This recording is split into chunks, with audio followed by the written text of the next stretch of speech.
शाहीनगर नामक एक बहुत बड़ा राज्य था, जहाँ का राजा विक्रमादित्य था। शाहीनगर राज्य बहुत ही खुशहाल और समृद्ध राज था। उस राज्य में किसी भी चीज की कमी नहीं थी। वहाँ की प्रजा राजा विक्रमादित्य को भगवान की तरह पूजती थी। लेकिन राजा विक्रमादित्य की अभी तक शादी नहीं हुई थी। राजा को रोजाना कई राजकुमारियां के रिश्ते आते, लेकिन उन राजकुमारियों में से राजा को कोई भी राजकुमारी पसंद नहीं आती। एक दिन विक्रमादित्य अपने शाही बाग में आराम फरमा रहे थे, तभी उनका मंत्री मुरलीधर उनके पास आता है। महाराज, आप हर राजकुमारी को शादी के लिए मना कर रहे हो। आप मुझे बताइए, आपको कैसी राजकुमारी पसंद आएगी? मंत्री जी, हमें ऐसी राजकुमारी चाहिए जिसे मेरी दौलत से प्रेम ना हो, दयावान हो, गुणी हो और प्रजा को अपने बेटे जैसा मानती हो। महाराज, आपको ऐसी राजकुमारी खुद ही ढूंढनी पड़ेगी। राजा मंत्री की बात सुनकर काफी ज्यादा सहमत हुए। ठीक है मंत्री जी, मैं ऐसी राजकुमारी ढूंढ के ही रहूंगा और उसी से विवाह करूंगा। अगली सुबह राजा ने अपना भेष बदल लिया था और अपनी मंजिल की तलाश में महल से निकल पड़े। इसी बीच उन्होंने कई राजकुमारियों से मुलाकात की, लेकिन उन्हें कोई भी राजकुमारी पसंद नहीं आई। हर राजकुमारी में कुछ न कुछ कमी मिलती और ये कमी राजा विक्रमादित्य को पसंद नहीं थी। एक दिन राजा विक्रमादित्य थक हार कर एक पेड़ के नीचे बैठे हुए थे। तभी विक्रमादित्य को कुछ सिपाही और एक डोली दिखाई दी। तभी राजा उन सिपाहियों से पूछ बैठा, अरे सैनिकों, इस डोली में कौन है और तुम इस डोली को कहां पर ले जा रहे हो? महाराज, इस डोली में गंगापुरी राज्य की राजकुमारी गायत्री बैठी हुई है और हम राजकुमारी को मंदिर ले जा रहे हैं माता के दर्शन कराने। ऐसा बोलकर दोनों सिपाही डोली उठाकर वहां से चल दिए। अब विक्रमादित्य उस राजकुमारी को देखने के लिए बड़ा बेताब हो रहा था। अब राजा भी डोली के पीछे पीछे चलने लगा।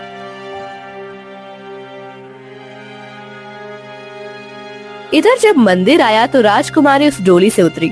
राजकुमारी को देखते ही राजा विक्रमादित्य मोहित हो गया और सोचने लगा कि क्या ये राजकुमारी मेरे मन मुताबिक है या नहीं, चलकर पूछना चाहिए।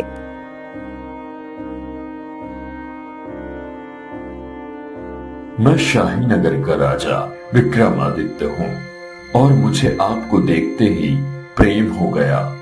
क्या आप मुझसे विवाह करोगी? नहीं महाराज, मैं आपसे विवाह नहीं कर सकती।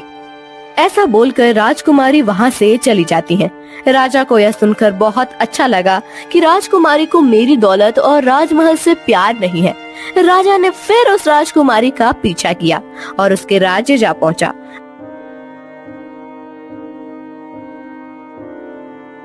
अब राजा को उस राजकुमारी के स्वभाव के बारे में जानना था।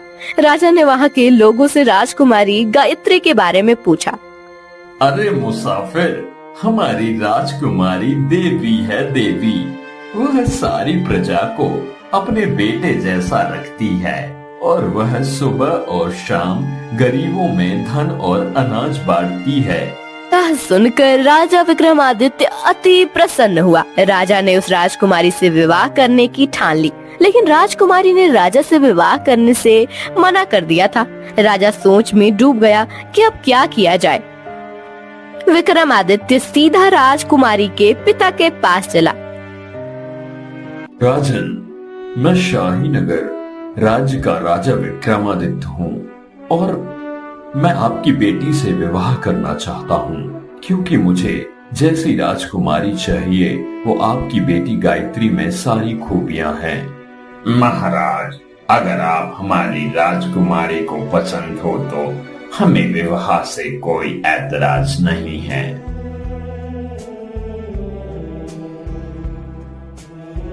अब राजा विक्रमादित्य ने राजकुमारी से विवाह करने का प्रस्ताव रखा। महाराज, हम आपसे विवाह करने को तैयार हैं, लेकिन हमारी 3 शर्तें आपको माननी पड़ेंगी। राजकुमारी, हम आपकी सारी शर्तें मानने को तैयार हैं। आप अपनी शर्तें बताइए। हमारी पहली शर्त ये है कि हम दान दक्षिणा बहुत ज्यादा करते हैं। हो सकता है आपका राजमहल भी हम किसी को दान कर दे। आपको मंजूर है? हाँ राजकुमारी, मुझे पहली शर्त मंजूर है आपकी। आप अपनी दूसरी शर्त बताइए। और हमारी दूसरी शर्त यह है कि आपको प्रजा में से किसी एक की हत्या करनी पड़ेगी। नहीं राजकुमारी, हमें आपकी दूसरी शर्त मंजूर नहीं है। चाहे आप हमसे व्यवहार ना करें, प्रजा मेरे लिए मेरे बेटे जैसी है। मैं उनकी हत्या नहीं कर सकता। यह सुनकर राजकुमारी काफी ज्यादा प्रसन्न हुई और कहा, महाराज, आपने दूसरी शर्त भी जीत ली है। मैं आपकी परीक्षा ले रही हूँ कि आप अपनी प्रजा से कितना प्रेम करते हो। और अब आखिरी और तीसरी शर्त यह है कि आपको एक पहेली सुलझानी पड़ेगी। वह पहेली यह है कि आपके पास 8 सिक्के हैं जो दिखने में एकदम समान हैं।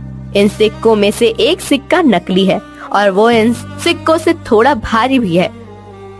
और हाँ, सिक्कों को आपको हाथ में नहीं लेना है।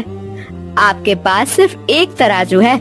उस तराजू से आप सिर्फ 2 बार ही तौल सकते हैं। तो नकली सिक्के को कैसे पहचानेंगे? राजा विक्रमादित्य थोड़ा सोचने लगा।